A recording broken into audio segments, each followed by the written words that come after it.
So in this video, we'll be talking about another ME board exam. So the problem is how many horsepower is 746 kilowatts. So we will convert 746 kilowatts to horsepower. So take note that 1 horsepower is actually equal to 746 watts.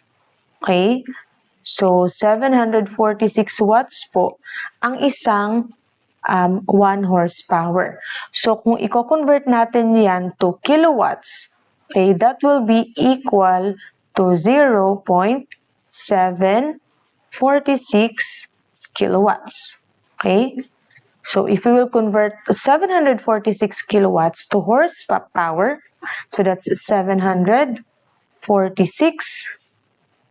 kilowatts to horsepower. Again, we will multiply that one to this ratio. So, kung kilowatts ang nandito, okay, dapat kilowatts din yung nasa baba.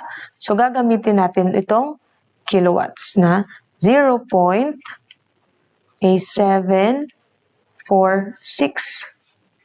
kilowatts. So, yung hinahanap ninyo ay dapat nandito sa taas, which is the horsepower, 1 HP.